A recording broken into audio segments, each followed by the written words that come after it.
The morning my sheds went up in smoke, I remember thinking how quiet fire can be from a distance. Not the roaring kind you see in movies, just this steady crackle, like someone crumpling heavy paper over and over again.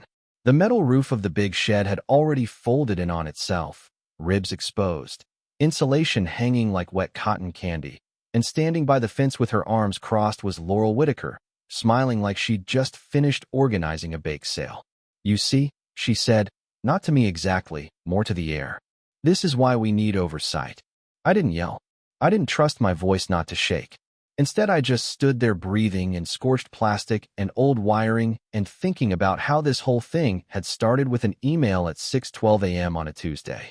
That's the thing people don't understand about neighborhood wars. They don't start with flames. They start with polite sentences and bolded subject lines. The email had come from the Brook Hollow Community Association. That was the first red flag. I don't live in Brook Hollow. My property sits just outside the official boundary, a weird little carve-out from 20 years ago when the developer couldn't convince my previous owner to sign on. We share a road, sure, and a mailbox cluster, but legally I'm not theirs. Still, the subject line read, "Community Safety Concern." Laurel's name was at the bottom, neat digital signature, President, Brook Hollow, CA. The body was tight, efficient, lawyer-adjacent language. "Your exterior structures appear non-compliant and may pose liability to neighboring properties. Please confirm an inspection window within 48 hours. It wasn't aggressive on the surface, but the tone carried that familiar HOA perfume, urgency mixed with authority. I sat at my kitchen table, coffee still steaming, and I could feel what she was trying to do. Establish control early. Create a record that I was uncooperative if I didn't respond the way she wanted. So I didn't argue. I wrote back 2 sentences. "I am not a member of Brook Hollow Community Association. Attached are my county permits and final electrical inspection approval for both structures." Then I did something my dad used to call thinking like a mechanic. If something's about to break, you document it before it does. I clicked Show Original, exported the full email headers, saved everything to a folder on my desktop labeled Brook Hollow. Day 1. Evidence number 1. Though I didn't know yet how high that number would climb. By lunchtime, she escalated. Same email, slightly sharper wording, and now she had CC compliance at brookhollow.org and added a line about emergency abatement if I failed to cooperate. That phrase stuck out. Emergency abatement. It's the kind of term that sounds like a hazmat team kicking in your door. I didn't reply right away. Instead, I called the county code office. "Any open complaints on my address?" I asked the clerk. There was typing, then a pause. "No, sir. Nothing active." She gave me a call reference number. I wrote it on a yellow sticky note, dated it, then took a photo of the note on my counter with the timestamp visible in frame. It felt a little paranoid, I'll admit. But something in Laurel's wording told me this wasn't about a shed. Laurel Whitaker moved into Brook Hollow 2 years ago. Former marketing director for some regional retail chain. Recently retired, lots of time and a taste for structure. She ran for HOA president, promising transparency and safety and property value protection. A lot of neighbors loved her. She sent newsletters. She hosted wine nights. She talked about standards. The problem is, standards feel different depending on which side of the fence you're standing. That night, my neighbor Mia texted me a screenshot from the Brook Hollow Facebook group. Laurel had posted a bright banner graphic that read Safety Awareness Week, and underneath it a paragraph about unauthorized outbuildings, storing combustibles, and increasing fire risk. No names mentioned. But the comments weren't subtle. "Is this about that place at the corner? You can see the sheds from the walking trail. Someone should report it." Goal, I thought. Turn neighbors into pressure. Mechanism, public narrative. I saved the screenshot with the post time and the entire comment thread. Evidence number 2. Evidence number 3. I was starting to see the pattern. 2 days later, a green certified mail card showed up in my mailbox. Inside was a formal demand for entry by the Brook Hollow Safety Committee, citing potential hazards and warning that costs could be assessed if corrective action was required. I sat at my dining room table staring at that letter longer than I'd like to admit. Part of me wanted to march across the street and have it out with her, clear the air like adults. But another part of me, the quieter part, knew this wasn't personal in the way arguments usually are. This was institutional. Laurel wasn't trying to win a fight. She was trying to establish jurisdiction. So I responded the same way she did. Paper. I sent my own certified letter. No entry authorized. Any unauthorized access will be treated as trespass. Behind it, I stapled my property survey, clearly marking the boundary line, and copies of my county permits. I took a photo of the stamped receipt at the post office counter. Evidence number 4. That should have been enough. It would have been enough if this were about misunderstanding. Instead, the next move came through the county. I got an email from code enforcement. Complaint received regarding unsafe exterior storage and potential fire hazard. When I read the description, I almost laughed. Wrong shed color. Wrong gate direction. Even the placement was off. It wasn't just a complaint. It was sloppy. I called the assigned officer, explained the situation, emailed my permits and current photos showing the inspection sticker still affixed to the breaker box. Then I filed a public records request for the original complaint submission. The confirmation email landed at 3:44 p.m. Evidence number 5. I remember sitting back in my chair that afternoon, staring out at my yard, at those 2 sheds I'd built with my own hands the year after my divorce when I needed something steady and square and under my control. They weren't just storage. They were proof I could rebuild something. And I started to understand that this wasn't about fire risk. Laurel's house backs up to the walking trail. From that trail, if you angle just right, you can see the corner of my larger shed roof above the fence line. It's not ugly. Neutral siding, clean lines. But it's not curated.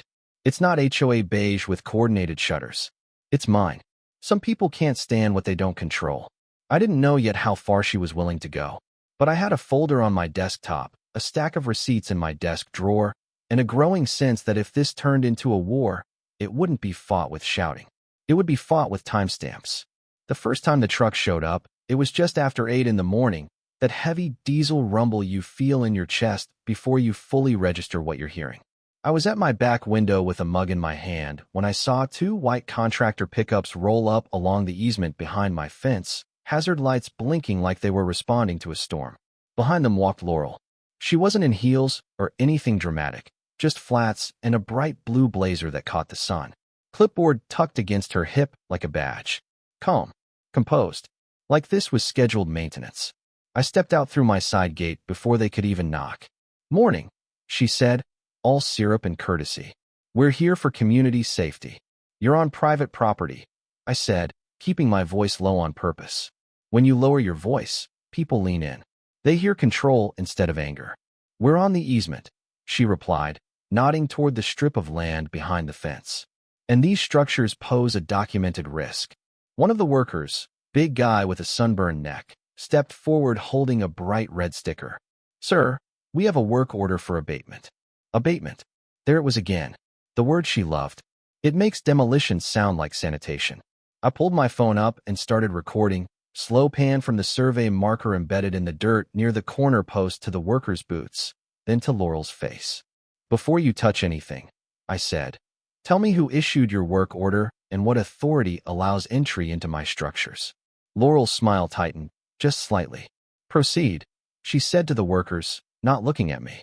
The big guy crossed the survey marker. Clear as day on video. He walked straight to the smaller shed and slapped that red sticker on the door. Unsafe structure. The sound of it hitting the metal, that adhesive thwop, hit me harder than I expected. I stepped back and dialed dispatch without lowering the camera. "There are contractors trespassing on my property under direction of a private HOA president," I said. "Survey marker is visible. They've posted a notice on my structure." The dispatcher gave me an incident number. I repeated it out loud into the phone and toward the camera. If this ever went anywhere, I wanted the audio record locked. Laurel folded her arms and waited like she'd done this before. Deputy Grant Alvarez arrived about 12 minutes later, sunglasses, neutral expression, palm up in that universal slow-down gesture. "What's going on?" Laurel stepped forward immediately, binder already open. "Deputy, emergency abatement under Brook Hollow Authority. We've documented repeated noncompliance." Alvarez glanced at the survey marker, then at the sticker. "Do you have written permission from the landowner?" he asked. "There's an easement," she said. "Easements don't grant entry into buildings," he replied, calm as stone. I handed him my survey, my permits, and the certified letter with the tracking receipt. "I notified them in writing that no entry was authorized," I said.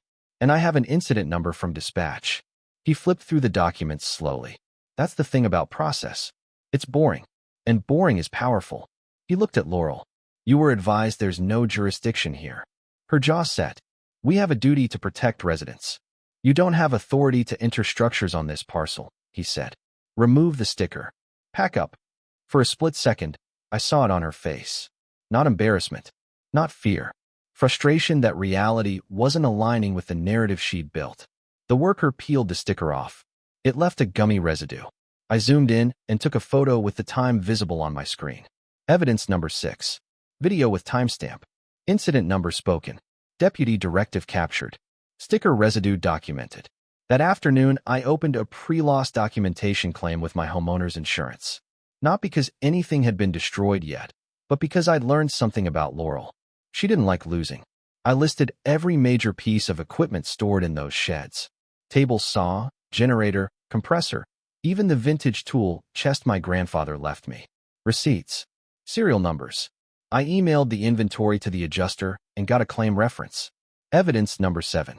If she was going to escalate, I wanted layers. She didn't disappoint. 2 days later, an email landed in my inbox titled Immediate Abatement Notice. There was also a printed copy taped to my mailbox, flapping in the wind like a foreclosure warning. The notice claimed my sheds contained hazardous combustibles and that contractors would remove unsafe debris within 24 hours. It cited risk to adjacent homes. It used the phrase imminent threat. Goal, I thought. Create panic. Mechanism, dual delivery, and emergency framing. I photographed the notice on my mailbox with my house number clearly visible. Then I scanned the paper and saved the file, preserving the metadata. Evidence number 8. I sent a formal dispute email to Laurel, the entire HOA board, the contractor company listed on the notice, and the county fire marshal's office. Subject line, formal dispute. No entry authorized.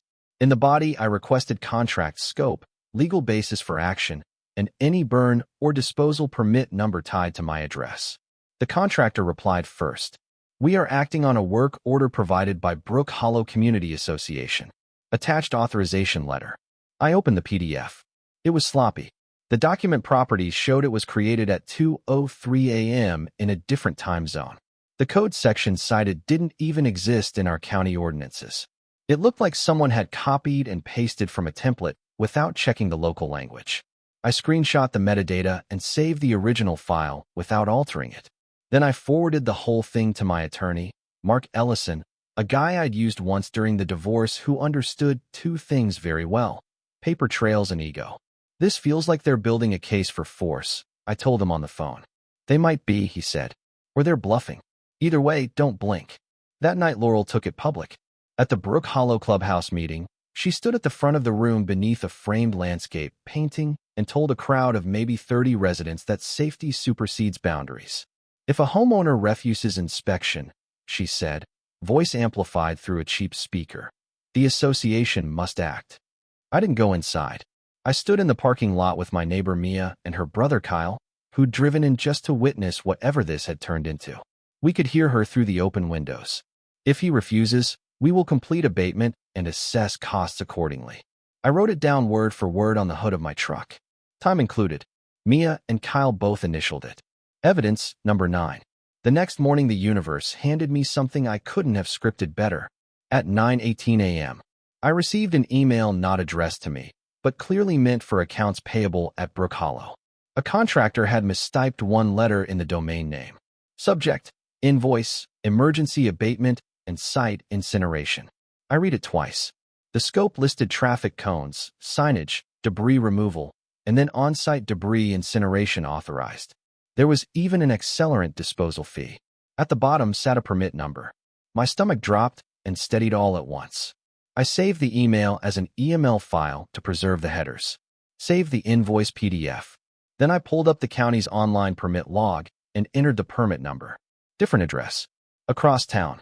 I captured the permit log screen with the URL and date visible. Evidence number 10. I forwarded the entire package to Fire Marshal Daniel Reeves and copied Deputy Alvarez. Subject, permit mismatch. Incineration authorized.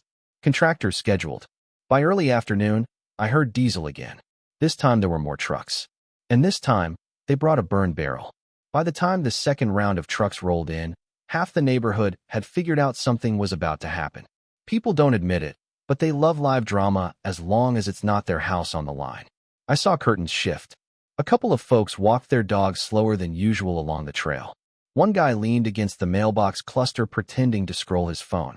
The contractor supervisor stepped out first this time. Different energy. Less confident. He avoided eye contact. Laurel arrived last. Same blazer. Different smile. "Today we resolve this," she announced, loud enough for the onlookers to hear. "Resolve. Not inspect. Not discuss. Resolve." I walked out with my phone already recording. "Before anyone touches anything," I said, keeping my voice steady, "show me a burn permit tied to this address." The supervisor hesitated, glancing toward Laurel. "We have a work order," he said. "I didn't ask about a work order," I replied. "I asked about a burn permit for this parcel." Laurel cut in, sharper now. "You're delaying a safety operation. Stand aside." A worker dragged a dented burn barrel toward the shed line. Another started stacking scrap lumber near the back corner. "My scrap lumber. My property." Laurel didn't lift a finger. She just pointed. That's when a white county SUV pulled up slow and deliberate. Fire Marshal Daniel Reeves stepped out first, tall, silver hair, expression like he'd seen every bad decision a person could make with a flame. Deputy Alvarez came around from the passenger side. The air shifted. Reeves didn't raise his voice. He didn't need to. "Who authorized on-site burning here?" he asked the supervisor. "We have a permit number," the supervisor said, already less sure. Reeves held up the printed invoice I'd emailed him. "This permit number belongs to a different address. Across town." Silence. Laurel stepped forward. "That's not." He raised a hand.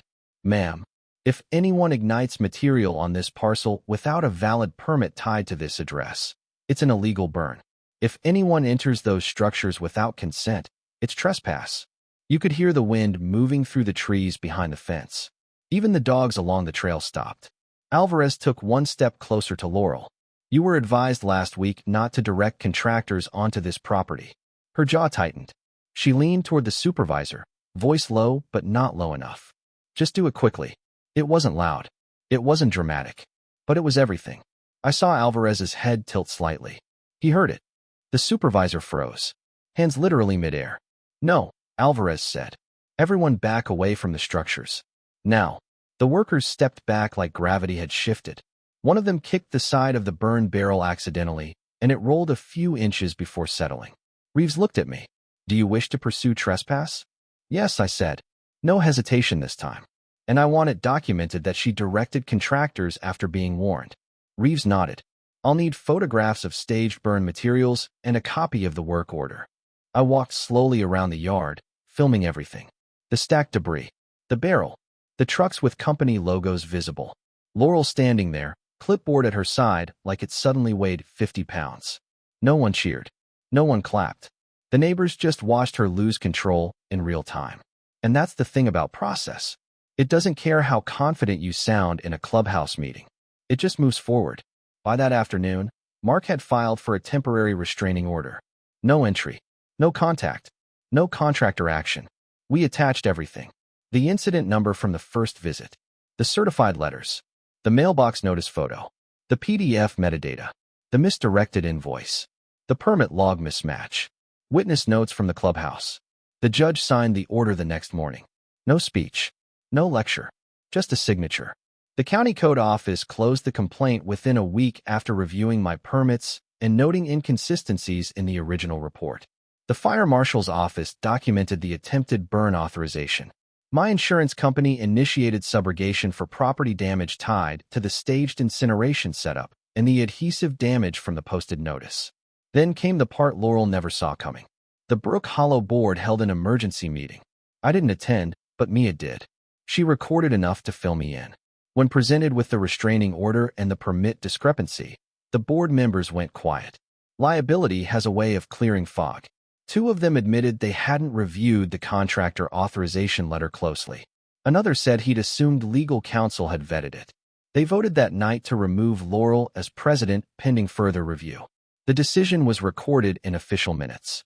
2 weeks later, a check arrived covering cleanup costs, minor structural damage from the contractor's initial entry, and my attorney's fees. I deposited it, saved the confirmation, and filed it away. Evidence number 11. Though by then I'd stopped counting out loud. The fire itself, the one you saw at the beginning, didn't come from some dramatic torching. It came from a smaller mistake during debris staging. A worker had placed a hot exhaust too close to old treated wood. Smoldering turned to flame before anyone caught it. The fire department put it out quickly, but not before both sheds took heavy damage.